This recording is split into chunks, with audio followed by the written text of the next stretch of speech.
আটার তৈরি pizza bomb recipe আজকে তোমাদের সাথে শেয়ার করব। রাতের ডিনারে একঘেয়েমি যদি রুটি তরকারি খেতে ভালো না লাগে, তাহলে বাচ্চা বড় সকলের জন্য পিৎজা বমের রেসিপিটি বানিয়ে দেখতে পারো। সম্পূর্ণ আটা দিয়ে তৈরি হেলদি আর টেস্টি একটা রেসিপি। বাচ্চাদের তো যেমন পছন্দ হবে, বড়রাও দেখবে হামলে পড়ে খাবে। নমস্কার, বেঙ্গলি পাকশালায় তোমাদের সকলকে স্বাগত। দারুণ স্বাদের পিৎজা বম রেসিপিটি বানানোর জন্য আমি এখানে নিয়ে নিয়েছি 1 বাটি পরিমাণে আটা, আর তার সাথে নিয়ে নেবো 1 বাটি ময়দা। তোমরা চাইলে শুধু আটা দিয়েও করতে পারো, আবার শুধু কিন্তু ময়দা দিয়েও করতে পারো।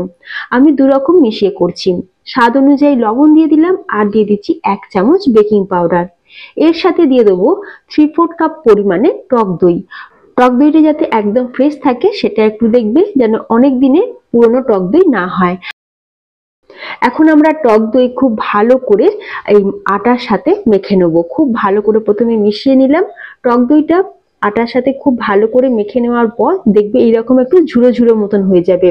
খুব ভালোভাবে কিন্তু টক দইটা আটার সাথে মিশিয়ে নিয়েছি। এরপর আমরা অল্প অল্প করে জল দিয়ে একটা শক্ত ডো আমরা রেডি করে নেব। ঠিক আমরা বাড়িতে রুটি বা পরোটা বানানোর জন্য আটাটা ঠিক যেভাবে মাখি, সেইভাবেই কিন্তু অল্প অল্প করে জল দিয়ে এইরকম একটু শক্ত করে প্রথমে মেখে নিলাম। আটাটা কিন্তু আমাদের মাখা হয়ে গেছে। এখন উপর থেকে অল্প সামান্য মানে ওই 1 চামচ মতন একটু তেল দিয়ে খুব ভালো করে আটার গায়েতে মাখিয়ে নিয়ে আমি এটাকে 10 থেকে 15 মিনিটের জন্য রেস্টে রাখবো। ততক্ষণে আমরা স্টাফিংটা রেডি করে নেব। স্টাফিংটা বানানোর জন্য আমাদের লাগবে পনির। আমি এখানে ছানা ব্যবহার করছি, তোমরা চাইলে কিন্তু পনির গ্রেট করে নিয়েও করতে পারো। এখানে আমি 700 ml দুধে ছানা বানিয়ে রেখেছিলাম। তো এখন ছানাটাকে প্রথমে হাত দিয়ে এইভাবে একটুখানি ভেঙে নিলাম। তোমরা চাইলে এই পর্যায়ে পনিরকে গ্রেট করে নিয়ে করে নিতে পারো, কোনো অসুবিধা নেই। ছানাটাকে দেখো একটুখানি ক্রাম্বেল করে নিলাম। তারপর আমি এর মধ্যে দিয়ে দিচ্ছি এইরকম মিডিয়াম সাইজের বাটির 1 বাটি পরিমাণে কুচনো পেঁয়াজ। মোটামুটি এখানে আমি 3টে মিডিয়াম সাইজের কুচনো পেঁয়াজ নিয়েছি। তার সাথে নিয়েছি অল্প পরিমাণে বাঁধাকপি কুচনো, মানে বাঁধাকপিকে একদম সরু সরু করে একদম ঝিরি করে কেটে নিয়েছি। আমি ছুরিতে কেটেছি, তোমরা বটিতেও কিন্তু সুন্দর করে কেটে নিতে পারো। এরপর যেটা লাগবে সেটা হচ্ছে ক্যাপসিকাম। এখানে একটা গোটা ক্যাপসিকামও দিইনি, এক টুকরো ক্যাপসিকাম রয়ে গেছে। মানে ক্যাপসিকামটাকেও আমি একদম ছোট ছোট করে কেটেছি। আর দিয়ে দিচ্ছি এখানে কুচনো কাঁচা লঙ্কা। ঝালের পরিমাণটা তোমরা তোমাদের আন্দাজ মতন বাড়িয়ে কমিয়ে নিতে পারো। দিয়ে দিচ্ছি এখানে কুচনো ধনেপাতা। দিয়ে দেবো এখানে গোলমরিচের গুঁড়ো, মোটামুটি বড় চামচের 1 টেবিল চামচ। গোলমরিচের ফ্লেভারটা এই রেসিপিতে দারুণ আসবে। স্বাদ অনুযায়ী লবণ দিয়ে দিলাম। এরপর দেবো এখানে মোজারেলা চিজ। এটা এই চিজ দেওয়ার ফলে যেমন টেস্টি খেতে হবে, তেমনি বাচ্চারা দেখবে ভীষণ পছন্দ করবে। তোমাদের হাতের কাছে যদি স্লাইস চিজ থাকে তাহলে তোমরা সেটাকেও ছোট ছোট টুকরো করে দিতে পারো। আর দিয়ে দিচ্ছি এখানে অরিগ্যানো অল্প সামান্য পরিমাণে, তবে এটা কিন্তু অপশনাল, তোমাদের হাতের কাছে না থাকলে তো স্কিপও করতে পারো। এখন এই সবকিছুকে আমরা খুব ভালো করে মিক্স করে নেব। আর হ্যাঁ, এই পর্যায়ে আমি দিয়ে দেবো 1 চামচ পরিমাণে কাশ্মীরি লাল লঙ্কার গুঁড়ো। এতে করে কালারটা একটু দেখতে সুন্দর হবে, আর কিছুই না, কারণ ঝালের জন্য আমরা কাঁচা লঙ্কা আর গোলমরিচ তো দিয়েইছি। খুব ভালো করে এই লঙ্কার গুঁড়োটা দিয়েও খুব ভালো করে একবার মিক্স করে নিলাম। স্টাফিংটা কিন্তু আমাদের একদম রেডি। দেখো পুরটা কিন্তু আমাদের একদম রেডি হয়ে গেছে। এরপর আমরা পিৎজা বমগুলো রেডি করে নেব। অন্যদিকে আটাটাও দেখো বেশ কিছুক্ষণ রেস্টে রাখা হয়ে গেছে, আর খুব ভালোভাবে দেখো আটাটা কিন্তু সেট হয়ে গেছে, বেশ নরমও হয়ে গেছে। যেহেতু আমরা এতে বেকিং পাউডার দিয়েছি, টক দই দিয়েছি, আটা কিন্তু ভীষণ সফট। এরপর আমরা এরকম মিডিয়াম সাইজের লেচি কেটে নিচ্ছি। বাড়িতে ঠিক যেরকম ভাবে রুটি বানাই তার থেকে একটু ছোট করে লেচির সাইজটা আমি কাটলাম। এরপর বেলে নেবো। শুকনো আটা ছড়িয়ে আমি এটাকে একটু পাতলা করে বেলে নিচ্ছি। বাড়িতে একঘেয়েমি রুটি তরকারি খেতে দেখবে বাচ্চারা তো একদমই পছন্দ করে না, তাই মাঝে মধ্যে এইরকম ডিফারেন্ট টাইপের যদি কিছু বানিয়ে দেওয়া যায়, সেটাও আবার ঘরোয়া উপকরণে, তাহলে এটা পেলে কিন্তু বাচ্চারা ভীষণ খুশি হবে। এমনিতেই পিৎজা বার্গার খেতে বাচ্চারা ভীষণ পছন্দ করে, বিশেষ করে পিৎজাতে ভরে ভরে চিজ থাকে, আর এতেও যেহেতু আমরা চিজ দিয়েছি তাই বাচ্চাদের তো ভীষণ পছন্দ হবে। আর তার সাথে আজকের রেসিপিটা কিন্তু হবে ভীষণই হেলদি।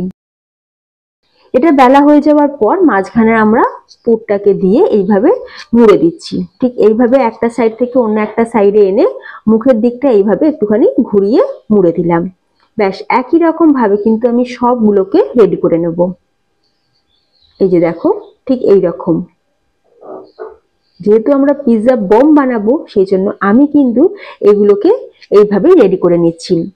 প্রথমে 3টে রেডি করে নিয়েছি, এরপর ওপরটায় একটু করে জল লাগিয়ে দিচ্ছি। প্লেন জল আমি ওপরটাতে একটু করে লাগিয়ে দিচ্ছি। এরপর আমরা চাটু গরম করে নিয়ে সেই গরম চাটুর মধ্যে আমরা এখন এই পিৎজা বমগুলোকে বসিয়ে দিচ্ছি। যে দিকটায় জল দিয়েছিলাম সেই দিকটায় চাটুর উপরে দিয়ে দিলাম। এইভাবে চাটুটাকে ঘুরিয়ে ঘুরিয়ে একটুখানি ভালো করে সেঁকে নেব।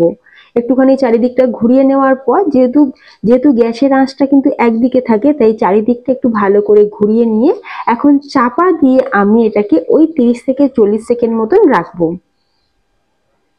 40 সেকেন্ড পর ঢাকনাটা খুলে এখন আমরা চাটুটাকে উল্টো করে দেব। চাটুটাকে উল্টো করে দিয়ে এখন আমরা খুব ভালো করে এগুলোকে সেঁকে নেব। এইভাবে একটুখানি ঘুরিয়ে ঘুরিয়ে সেঁকে নিলেই দেখবে খুব সহজেই কিন্তু এই পিৎজা বমগুলো রেডি হয়ে যাবে। আবারও আমি নিচের দিকটা সেঁকে নিচ্ছি, তারপর আবারও আমি চাটুটাকে উল্টো করে দিয়ে এই দিকটাও কিন্তু খুব ভালো করে আমরা সেঁকে নেব। আর এই যে দেখো ফ্রেন্ডস, এই 3টে কিন্তু আমাদের একদম রেডি হয়ে গেছে, খুব ভালোভাবে কিন্তু কুকও হয়ে গেছে। এরপর খুন্তির সাহায্যে এগুলোকে আমরা তুলে নিচ্ছি। এই যে দেখো ফ্রেন্ডস, কত সুন্দর দেখতে হয়েছে। যেহেতু আজকে আমরা একদম তেল ছাড়া এই রেসিপিটা বানিয়েছি, সাথে এত সুন্দর একটা ফ্লেভার, সেই জন্য আজকের এই রেসিপিটা কিন্তু ভীষণ স্বাস্থ্যকর বটে। একই রকম ভাবে সবকটাকেই কিন্তু আমরা রেডি করে নিলাম। এরপর ওপর থেকে একটুখানি বাটার আমি ব্রাশ করে দেবো। এত সুন্দর আর এত টেস্টি আর এত হেলদি একটা রেসিপি থাকলে বাচ্চা বড় সকলে কিন্তু ভীষণ খুশি হবে। রুটি তরকারি বাদ দিয়ে আটার তৈরি রুটি দিয়েই বানিয়ে নাও দারুণ স্বাদে এই ঘরোয়া রেসিপিটি। খেতে লাগবে দারুণ। শীতের সিজনে ক্যাপসিকাম, ধনেপাতা এগুলো দিয়ে আজকের এই রেসিপিটা বানালাম। তোমাদের কেমন লাগলো ফ্রেন্ডস অবশ্যই কমেন্টে জানিও। রেসিপিটা ভালো লাগলে তোমরা বাড়িতে বানিয়ে দেখো, আশা করি পরিবারের সকলেই কিন্তু খুব ভালো লাগবে। আর তোমাদের আমি একটা ভেঙেও দেখাচ্ছি, দেখো ভেতরটা দেখো ভরে ভরে চিজ। এত সুন্দর এত ক্রিমি আর চিজি পিৎজা বম বানিয়ে না খেলে কিন্তু তোমরা সত্যি একটা দারুণ জিনিস মিস করবে। আজকের রেসিপিটা যদি তোমাদের ভালো লাগে তাহলে বন্ধুদের মধ্যে শেয়ার করে দিও, যাতে তারাও খুব সহজে বাড়িতেই বানিয়ে নিতে পারে আটার তৈরি পিৎজা বম। রেসিপিটা ভালো লাগলে চ্যানেলটা সাবস্ক্রাইব করে পাশে থেকো। তাহলে ফ্রেন্ডস, ভিডিওটা আজ এখানেই শেষ করলাম। দেখা হবে নতুন কোনো রেসিপির সাথে। ভালো থাকবে, সুস্থ থাকবে, ধন্যবাদ।